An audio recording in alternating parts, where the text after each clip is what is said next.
Fala pessoal, sem me alongar muito, vou tentar explicar sobre a infraestrutura que a Play Sistemas Inteligentes está desenvolvendo para suportar os nossos sistemas, e essa infraestrutura ela vai ser disponibilizada para a comunidade, porque nós entendemos que os programadores eles precisam produtividade e precisam se concentrar em regras de negócio.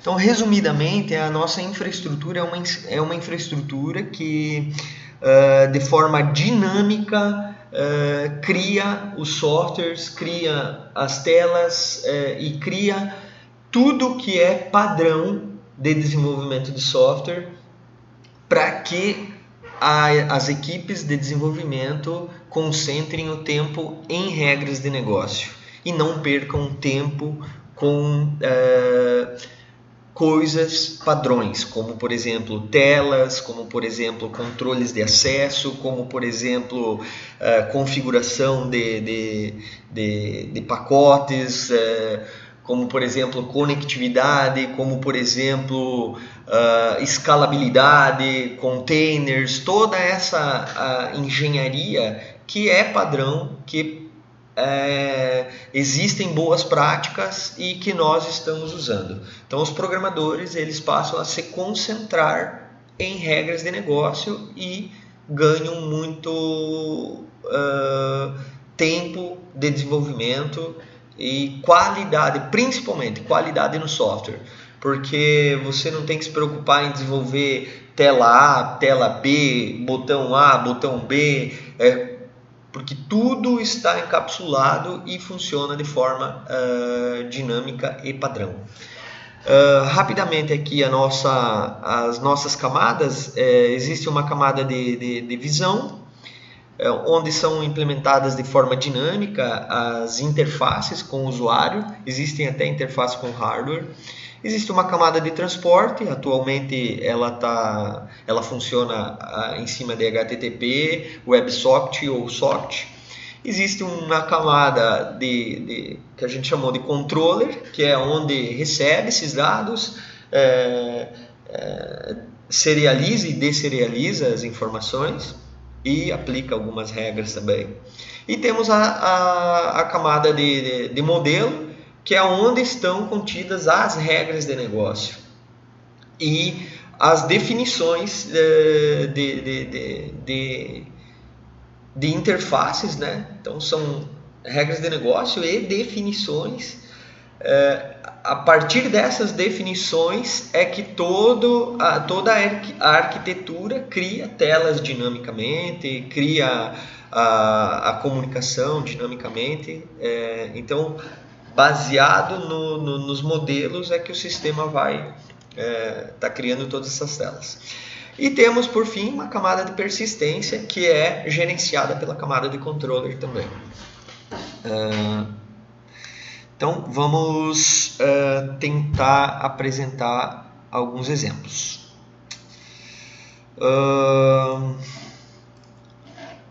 No nosso, aqui, eu não quero ser, em um outro vídeo eu pretendo detalhar mais, mas basicamente a nossa camada de modelo, ela tem dois modelos de implementação.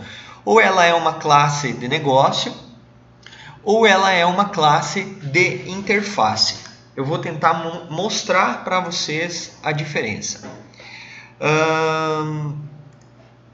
Vamos rapidamente aqui seguir o fluxo, para vocês terem um pouco de entendimento. Então, aqui é um fluxo, ele começa pela camada de visão, né? Onde as telas são implementadas. Ela passa para o controller, que serializa ou deserializa as informações e identifica se aquela solicitação ela deve ser encaminhada para uma classe de interface ou para uma classe de negócio. Sendo enviada para uma classe de interface, essa classe de interface, através do método beforeChange, vai aplicar algumas regras de negócio vai acionar o método UpdateData e vai enviar informações para a classe de negócio, que por sua vez vai tratar as informações através de métodos também chamados beforeChange e vai mandar de volta para o controller vai propagar as mensagens de erro ou de sucesso e vai propagar a persistência de dados. De forma muito resumida, é isso que acontece. O importante aqui a se identificar é que nós temos dois modelos, uma classe de interface e uma interface de modelo de negócio. Então, eu vou tentar mostrar para vocês aqui a implementação de uma classe de negócio. É uma classe chamada movimento de estoque de produção, ela implementa alguns atributos e essa classe implementa um método chamado beforeChange.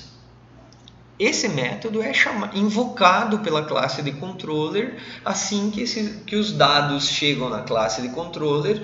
O controller identifica que se trata de uma classe chamada movimento de estoque de produção e ele começa a deserialização, começa a preparar essa informação para ser persistida e antes de ser persistida invoca o método beforeChange, onde a classe de negócio vai implementar todas as regras de negócio necessárias para o modelo em questão e vai retornar uma mensagem com ok ou erro, no caso verdade para se deu o ok e falso caso exista um erro, e o erro, quando existe erro, é propagado no próprio objeto instanciado e vai ser tratado lá pela classe controller, que por sua vez propaga essa informação lá para as visões.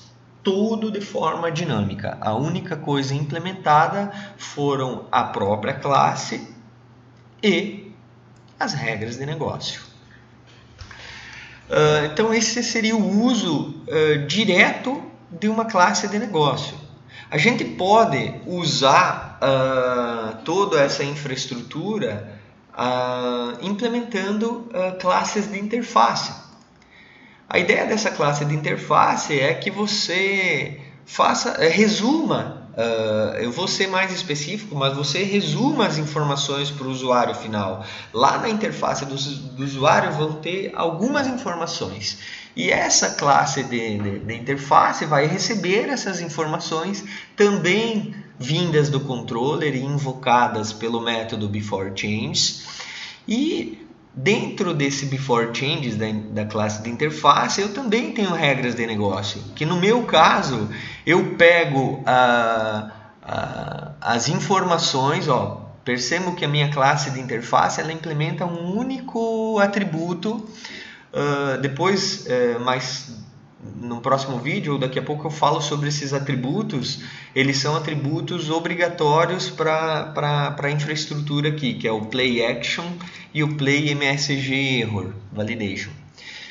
Mas basicamente na tela do usuário, apenas esse atributo de forma dinâmica vai aparecer para o usuário vai preencher esse código de barra.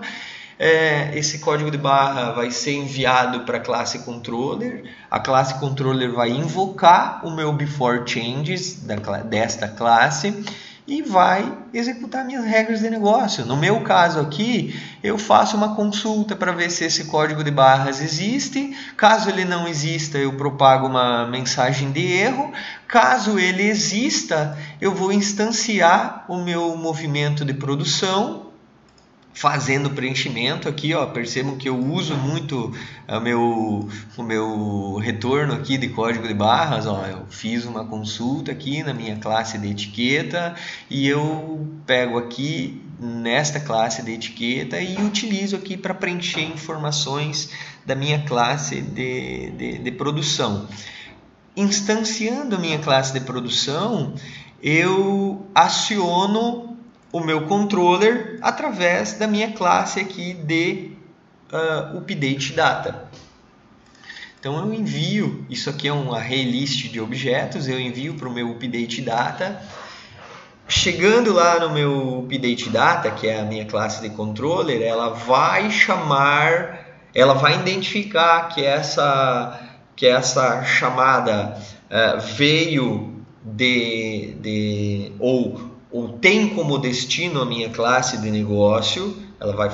O meu controller vai identificar isso e vai acionar o meu before changes da classe de negócio, que por sua vez tem uma série de regras de negócio e vai retornar se as validações deram ok ou não, e dando ok, o controller vai agir com a persistência e retornar para o usuário mensagens de sucesso, e dando errado, o controller abandona a persistência e retorna para o usuário, para aquelas telas de usuário, a mensagem de erro.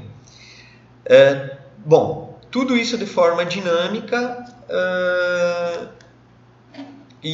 sendo que o programador só se preocupa com os métodos before change e sim, claro, a definição da própria classe.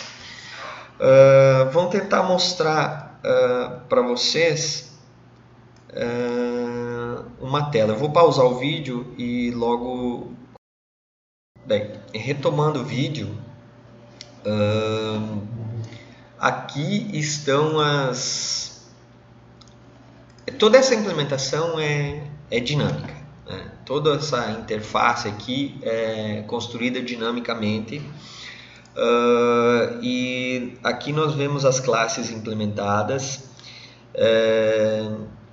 Deixa eu procurar aquela classe de produção. Temos a classe de produção. Essa implementação ela pode usar diretamente as classes de negócio, como pode usar as classes de interface. No nosso caso aqui, o sistema cria dinamicamente as telas das classes de negócio ou de classes de interface. No exemplo aqui, eu tenho duas classes. Essa classe de movimento de estoque de produção, que é diretamente uma classe de negócio. Ela está relacionada direto com as tabelas de banco de dados, né? Uma classe que reflete aquela tabela de banco de dados. E eu tenho uma classe aqui de interface, que eu chamei produção de barras aqui, que a pessoa...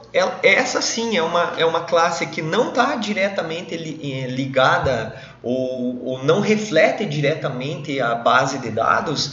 Ela é uma interface onde o usuário vai digitar o código de barras, ou um coletor vai capturar o código de barras, e essa informação ela vai ser enviada para o nosso controller. Repito, toda essa tela foi criada de forma dinâmica. O programador não tem... Ele pode interferir com a tela, mas ele não tem necessidade nenhuma de desenvolver telas. Isso dá um ganho enorme de escala de produtividade e dá um ganho na qualidade do software, porque uma vez o sistema criando isso de forma dinâmica, não temos mais a preocupação de que um programador vai fazer de um jeito, outro programador vai fazer de outro. Tudo isso é construído de forma padrão. Bom,